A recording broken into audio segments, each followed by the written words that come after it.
Coming up on First at 5, 24 hours after his historic inauguration, UF President Ben Sasse is already planning the university's future. The city of Gainesville is looking at ways to use artificial intelligence on construction. And meet the team that make Ben Hill Griffin Stadium the Swamp. First at 5, from the University of Florida's College of Journalism and Communications, you're watching WUFT News. Welcome to WUFT News First at 5. I'm Sandra McDonald. And I'm Sarah Howard. Thanks for joining us. We begin with the City of Gainesville's partnership with the University of Florida to speed up construction projects through artificial intelligence. WUFT's Alexa Herrera is live in the studio to tell us how this will improve the development of projects in the city. A new software will be able to do several hours of work in just a few minutes, saving construction companies time and money.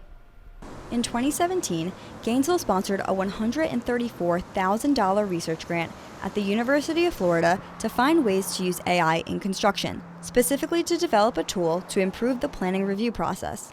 During the process, city building officials make sure the plans comply with local codes, ordinances, and state regulations. Gainesville Deputy Chief Plans Examiner Linda Chervenak-Mays says this usually takes about 6 hours worth of research. It could be a full day trying to find just what you need, whereas if you use this particular software, it can spit it out in 10 minutes. The tool is part of a software development company called AutoReview.ai. It was created by UF professor Nawari and Suncoast permit owner Bob Christie. Construction companies that want to use the program can upload files to a web portal. The results come in 1 to 2 days. The tool works by searching different websites for regulation information. Then, it gives a report of what is compliant and what isn't. We still have to go through and comment on those things and explain to people. There's that human interaction that you just can't do without. But this takes a lot of the research time out for us, which is fantastic. Director of the Gainesville Department of Sustainable Development, Forrest Edelton, says the city benefits from helping a small business and by getting a new tool. It's a very interesting and exciting time for the city. We don't normally get to be, entrepreneurs and parts of small business, so this has got everybody excited. Excitement that they hope will continue to enhance the city. Mays said several cities in addition to Gainesville are planning on using this tool. Live in the studio, Alexa Herrera, WUFT News. And Ben Sasse was inaugurated as the 13th president of the University of Florida Thursday. Now that he's officially in the job, his top priorities for the university include getting and keeping the best faculty, more transparency with the university spending system, and more STEM research. Former Nebraskan U.S. Senator Ben Sasse accepted his new official role as the president of Florida's flagship university Thursday. He showed his Gator spirit in removing his academic robe to put on the president's regalia, revealing a Beat Arkansas shirt before the Gators match up with the Razorbacks this Saturday. Today is about the University of Florida's last decade and our coming decade together. It's about Gator Nation's unbelievable accomplishments of late, and it's about where we're headed next. Sasse, who holds a doctoral degree in history from Yale University, described an upcoming revolution in higher education and shared his goals for his time as president. This is an amazing team to get to be a part of, an institution this big and diverse and complicated. I've been here, pushing 8 months, and I still feel like every week I learn a lot of new things. So that's an extraordinary serendipitous blessing. Following the ceremony, in response to a memo ordering universities to disband chapters of Students for Justice in Palestine, Sasse told reporters that he was a First Amendment defender and would protect free speech rights on campus. Sasse said no student organizations had been disbanded since the memo published.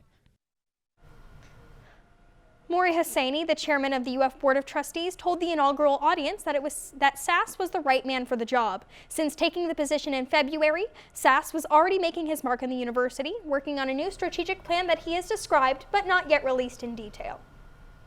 Marion County Fire Rescue Captain Chris Trubelhorn continues his journey to recovery. The 18-year veteran is in the burn unit at Shands Hospital, according to officials. He will undergo a series of surgeries beginning today. Officials say he suffered serious injuries while battling a fire structure on Thursday. The trial of the Ocala woman at the center of what some say was a racially charged shooting will be delayed until next year. WUFT's Kennedy Chambers is live in the studio with the expected new trial date. Susan Lawrence admitted to shooting and killing her neighbor A.J. Owens in Ocala on June 2nd. Her trial was expected to begin after this month, but we're told she waived her right to a speedy trial, pushing it back to next year. Lawrence is facing a first-degree manslaughter charge. She's been in the Marion County Jail since this summer. Back in June, investigators say Lawrence shot the mother of four through the door of her home after an argument about children playing in the neighborhood. Owens' family lawyer Benjamin Crump says Lawrence was shouting racial slurs at the children before the shooting. During a pretrial hearing this week, her lawyer said they needed more time to review evidence in the case.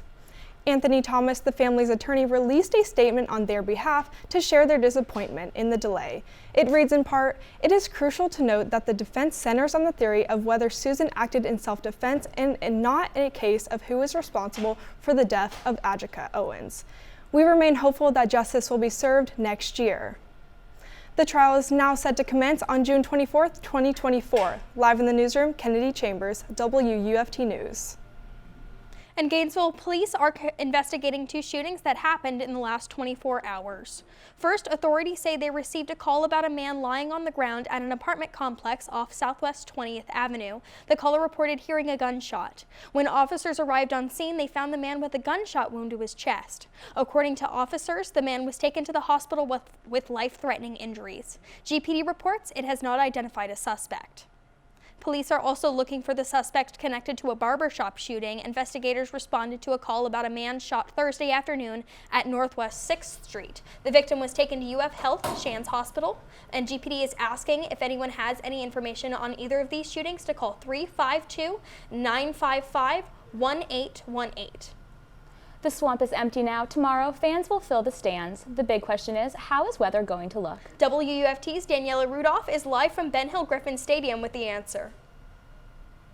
You ladies, now I know that those clouds look like they're about to open up and completely pour down on us, but that's not the case. Just a light sprinkle for this evening. I'll have your full evening forecast in just 1 second. But let's talk football. The Gators are taking on the Razorbacks right here in the Ben Hill Griffin Stadium tomorrow. But this evening, I suggest taking a look at your outfit and seeing if a jacket is going to match, because that tailgate is going to be in the mid-50s, so it's going to be a chilly one. For the game, though, in true Florida fashion, we're heating things up in those mid-70s for kickoff around noon, and then peaking at 78 degrees for those afternoon celebrations. But let's see what this evening has in store for us. Take a look at our evening planner. Those temperatures are going to be dropping down to 59 degrees. It's going to be a chilly evening on the roster.